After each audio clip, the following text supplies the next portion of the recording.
سب سے پہلے تو یہ بتائیے گا کہ اس اٹیک کو کس طرح سے دیکھ رہی ہیں؟ یہ ایسکیلیشن آگے بڑھتی ہوئی نظر آ رہی ہے یا یہ یہاں پہ فل اسٹاپ لگے گا؟ یہ جسٹ ایز اے وارننگ اس کو ہم کہہ سکتے ہیں، اٹس اے وارننگ سائن بھی ہو سکتا ہے. آپ کیا کہیں گے اس حوالے سے؟ دیکھیں یہ وارننگ سائن تو نہیں ہے، کیونکہ ظاہر ہے امریکہ نے اس وقت جنگ کے اندر حصہ لے لیا ہے. رائٹ. جب امریکہ نے اس جنگ میں حصہ لے لیا ہے اور انہوں نے ایئر اسٹرائکس کر رہے ہیں، تو ظاہر ہے اصل فیصلہ جو ہے اس بات کا تعین جو ہے ایران کرے گا. اگر تو ایران اٹیک کر لیتا ہے اور ایران اپنے ملٹری ٹارگیٹس میں سے کسی ایک کو بھی انگیج کر لیتا ہے، تو پھر جو ہے معاملات دوسری طرف جائیں گے. کیونکہ اس وقت جو ہے کنفیگریشن آپ کو جو نظر آ رہی ہے وہ ہندوستان، اسرائیل، یو اے ای اور امریکہ ایک طرف کھڑے ہوئے ہیں، اور ساتھ ہی ساتھ افغانستان کی جو ٹاپ لیڈرشپ ہے وہ ان کے ساتھ ہے. تو ایک لحاظ سے یہ ایک مطلب آرڈر آف بیٹل ہے جو انہوں نے کریٹ کیا ہے، جس میں ظاہر ہے پاکستان کے اوپر پہلے حملے کیے گئے، اور آئیڈیا یہ تھا کہ اس کے ساتھ ہندوستان کا حملہ بھی ہوگا. اس وقت ہندوستان کی جو فورسز ہیں وہ ایئر فورس جو ہے وہ بھی نارتھ میں، اور ان کی جو سی فورسز ہیں وہ آپ کو ساؤتھ میں جو ہے ملٹری ایکسرسائز کرتے ہوئے نظر آ رہی ہیں. بیک اپ کے اوپر ہیں لیکن ہیں صحیح. اور دوسری طرف جو اصل فیصلہ ہے وہ یہ ہے کہ ایران ملٹری ٹارگیٹس کو انگیج کرتا ہے اسرائیل میں، امریکن بیسز پہ اٹیک کرتا ہے، یا وہ یو اے ای کے اوپر اٹیک کرتا ہے. اگر تو یو اے ای پہ اٹیک کرتا ہے تو ظاہر ہے جو ان کا اکنامک کوریڈور ہے وہ افیکٹ ہوگا، اور اگر اکنامک کوریڈور افیکٹ ہوتا ہے تو اس کا امپیکٹ جو ہے بہت ڈفرینٹ ہوگا in terms of cost of war. دوسری طرف جو ہے ان کی ملٹری بیسز ہیں امریکہ کی جو اس وقت ریجن میں موجود ہیں، وہ بھی ایک آپشن ہے. آخری آپشن جو ہے وہ مطلب اسٹیٹ آف ہارمز یا ایک باب المندب کے اندر اگر وہ اسٹریٹس کو بند کرتے ہیں، لیکن وہ اس وقت نہیں کریں گے. Most probably they will go for the economic اور ملٹری ٹارگیٹس. ٹھیک ہے. دیکھیے ہمارے صاحب جاننا چاہیں گے، آپ سمجھتی ہیں کہ اس اٹیک کے بعد براہ راست ہم نے اس اٹیک میں بھی دیکھا کہ سپریم لیڈر کی رہائش گاہ کو اٹیک کیا، اور ظاہر سی بات ہے وہ اٹیک ان کے اسیسینیشن کے لیے کیا گیا، اس کے بعد کسی بھی قسم کی جو اقدامات ہیں وہ ایران کی جانب سے براہ راست امریکہ کی جانب بھی مڑتے ہوئے دکھائی دیں گے، یا صرف اسرائیل پہ ڈائریکٹ حملہ ہوگا؟ آپ کیا سمجھتی ہیں سوال سے؟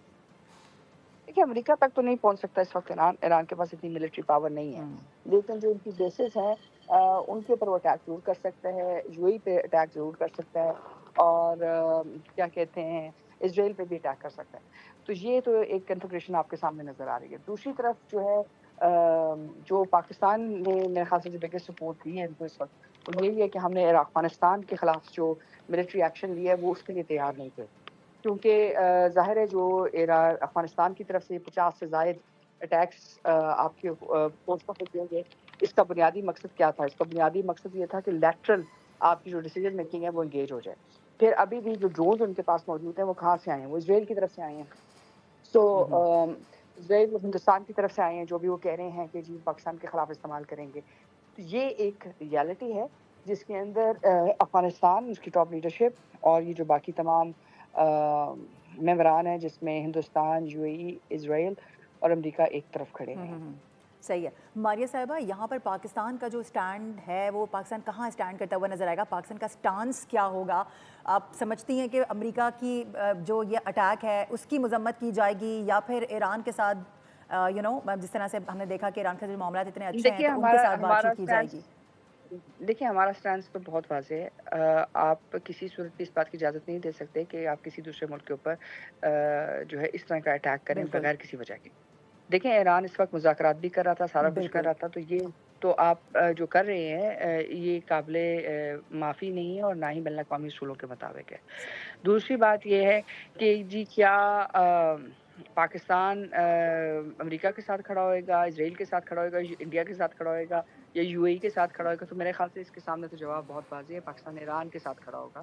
کیونکہ ظاہر ہے اس صورتحال میں ایران کے اوپر حملہ کیا جا رہا ہے، اور یہ جو کوشش ہے وہ یہی ہے کہ کسی طرح ایران کی جو لیڈرشپ ہے اس کے خلاف جو ہے جو اندرونی طور کے اوپر جو مومنٹم ہے اس کو انکریز کیا جائے، اور ان کا جو جواب دینے کی سکت ہے اس کو روکا جا سکے. ماریہ صاحبہ لیکن جی آپ کہہ رہی ہیں کہ ایران کے ساتھ کھڑا ہوگا، ایران کے ساتھ کھڑا ہونا چاہیے، یا آپ سمجھتی ہیں کہ واقعی ایران کے ساتھ کھڑا ہوگا؟ اور اگر وہ ایران کے ساتھ کھڑا ہوتا ہے، پاکستان اپنی سمپتھی شو کرتا ہے یا اس حوالے سے کوئی بھی ابھی بیان سامنے آتا ہے، تو آپ نہیں سمجھتی کہ جو ہمارے معاملات دوسرے ممالک سے، خاص طور پہ ہم امریکہ کی بھی بات کر لیں اور دوسرے ممالک ہیں، یو اے ای کے ساتھ بھی تعلقات اتنے کوئی خراب نہیں ہیں، پاکستان کے اچھے تعلقات ہیں بہت، تو وہ آپ کو نہیں لگتا کہ پھر وہ سفارتی محاذ جو ہم ایک بنانے کی کوشش کر رہے ہیں اس کو کوئی ڈنٹ لگ سکتا ہے؟ یا آپ سمجھتی ہیں کہ یہ پاکستان کا ایک اندرونی معاملہ اور اندرونی موقف